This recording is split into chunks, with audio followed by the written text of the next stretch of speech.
la evolución o el comportamiento del asunto está resumido en el artículo en Cuba, al que todos pueden acceder, pero incluso puedo darte más detalles sin extenderme mucho. Pero te voy a pedir que me permitas brevemente, y si me excedo, me detienes ahí, me llamas a capítulo y me recuerdas que tengo que hablar de las resoluciones, pero ya que entramos en contexto sobre cómo sucedió esto, y hiciste unos comentarios ahí sobre los que yo también quiero decir algunas cosas. ¿No? Yo en buena medida soy también estructuralista como tú, está en el centro, digamos, de mi visión teórica. Pero precisamente por eso yo creo, es mi opinión personal, que puede ser debatible, que la postura que ahora asume Trump, la posición, es más adecuada, responde mejor a cómo ha cambiado el mundo estructuralmente en los últimos años, que en buena medida es un reconocimiento. El gobierno de Trump está reconociendo una realidad. Yo creo que en la postura del gobierno de Trump hay realismo. Quizás la peor versión del realismo, la manera más brutal, más descarnada, irrespetuosa en el trato internacional, muy poco o nada diplomática, pero es realismo al fin.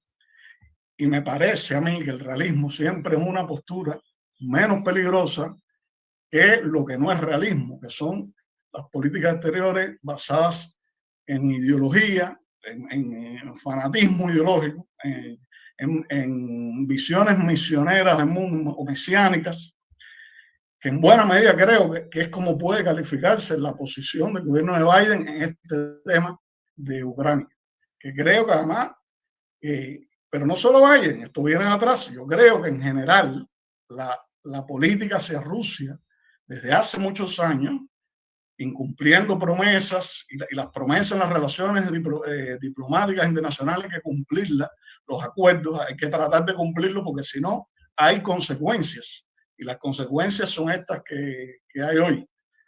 Entonces yo creo que la política desde hace muchos años hacia Rusia ha sido estratégicamente, yo digo que es estratégicamente estúpida, y ha tenido como resultado principal lograr que Rusia y China se acerquen, que eso siempre fue la pesadilla de los estrategas estadounidenses durante décadas, durante mucho tiempo. Tenían obsesión con evitar la conformación o de una potencia dominante en la masa eurasiática o una alianza, si no era una sola potencia, una alianza entre dos potencias que pudieran dominar esa zona geográfica. Y es a lo que ha conducido esa política de expansión a la OTAN, de que Rusia, con razón o no, yo creo que con muy buena dosis de razón, se sienta que se la estaban acorralando. Y bueno, antes que nada, quiero decir que un tema como este es importante tener presente, los que nos escuchan, que en las relaciones internacionales las visiones maniqueas siempre llevan a malos análisis. O sea, las relaciones internacionales nunca son en blanco y negro. Ahí siempre están en diferentes matices grises, oscuros, más claros.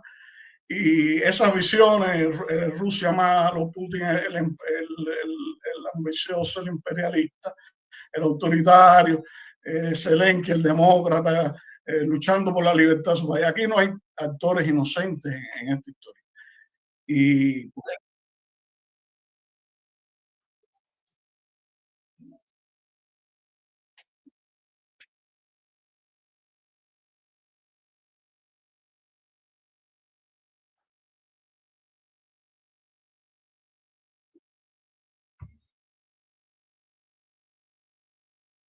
sí, bueno,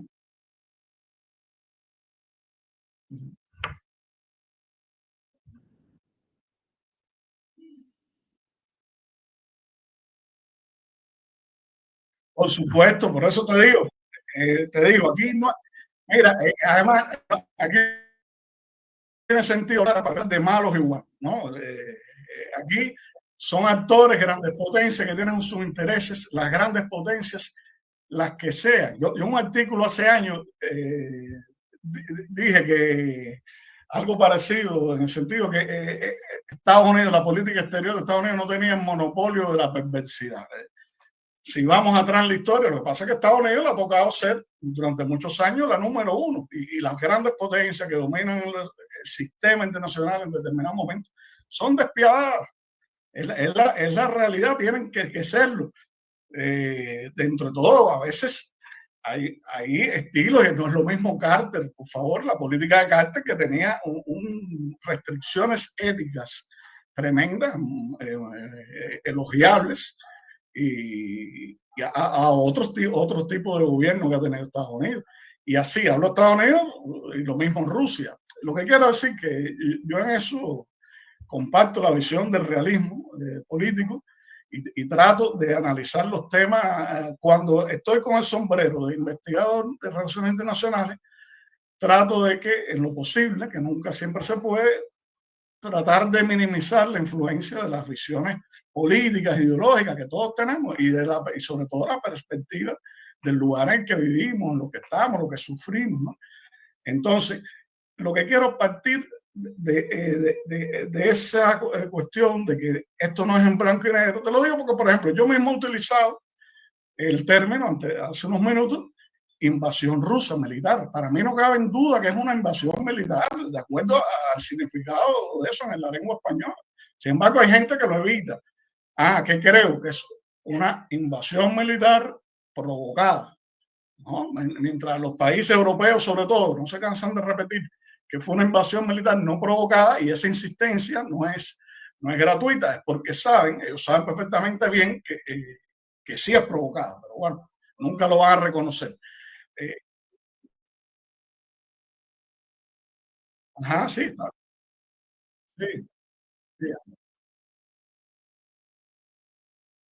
está bien. Yo creo que la política de la OTAN llevó a Rusia, porque aquí todo funciona por las percepciones que al final tienen los que toman las decisiones.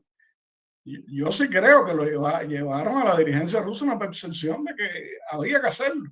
Y creo que tuvieron paciencia, porque hubo advertencias durante muchos años, Putin, Lavrov, de a dónde podía llevar esto. Y yo creo que algún día habrá que investigar por qué no se evitó esta guerra. Porque se veía venir, la CIA lo estimó unos días antes, dice, entonces no era posible a última hora hacer una gestión diplomática a alto nivel, darle una oportunidad a la diplomacia. Yo creo que no se le dio y por algo habrá sido. Aquí, por supuesto, yo no soy partidario de ninguna teoría de la conspiración, pero aquí atrás sabemos que el complejo militar industrial, quién se hace rico de toda esta guerra, sobre todo si son limitadas. Estoy seguro que nadie, ni siquiera estos mercaderes de la muerte, quieren una guerra nuclear. Les gustaría evitarla, pero a veces les gusta jugar ahí al filo, al borde del abismo y aprovechar la coyuntura para tener unas ganancias extraordinarias. Entonces, eh, nunca lo sabremos, pero como analistas tenemos la obligación de interpretar. Bueno, como mismo yo hablé de invasión, tú hablaste de operación militar especial, usando el término, recordaste el término ruso. O sea que aquí hay siempre está un debate, para mí muy estéril, ¿no? Pero bueno, todo tiene que ver con la posición de cada país, el discurso oficial, para quedar de la mejor manera posible ante el público. Pero bueno, el hecho real que tenemos. ¿Eh?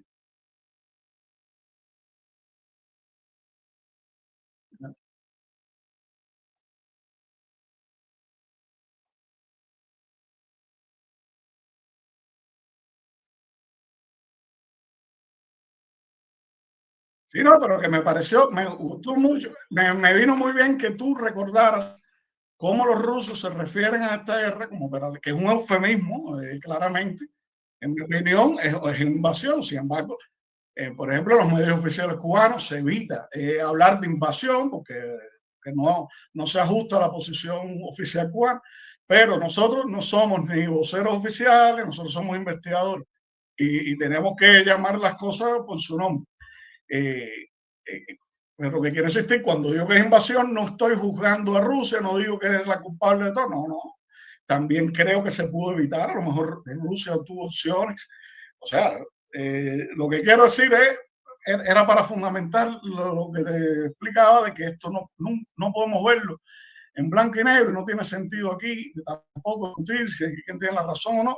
Lo que está en la orden del día es cómo se va a resolver este conflicto, y las votaciones en la ONU supuestamente van en esa dirección. O sea, yo personalmente me parece que es un momento en el que hay que tener una cauta esperanza, mucha prudencia, pero por lo menos ya el hecho de que Estados Unidos asuma un lenguaje hablando de la paz, incluso si uno lee, yo hoy estaba revisando las actas de la discusión en el Consejo a la representante de Estados Unidos, hablando de la paz, de acabar con la guerra, uno dice, bueno, tremendo, ¿no? Porque además uno ve que no se aplica en todas las situaciones a lo largo del mundo, en África, Medio Oriente.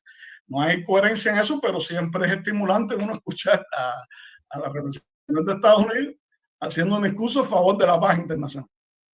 Eh, lo que te quiero decir es que estamos viendo momentos muy interesantes, ¿no? Igual los líderes europeos defendiendo ultranza, y me parece bien la vigencia de la Carta de los Principios del Derecho Internacional, de la Carta, cuando hace algunas décadas, por ejemplo, tú recordarás que en las primeras cumbres entre América Latina y la Unión Europea, el gran debate y que puso en riesgo las declaraciones finales era la renuencia de la Unión Europea a aceptar los planteamientos desde América Latina de ratificar los principios del derecho internacional y de la Carta. Para no hablar, no querían oír ni hablar de la cuestión de prohibir el uso de la fuerza, la amenaza del uso de la fuerza. Y ahora, con el tema ucraniano, ellos retoman esos principios. Bueno, esto es algo típico que sucede, los tiempos cambian, ¿no? En la política internacional. Sí, creo que me extendí demasiado, pero voy ya a la,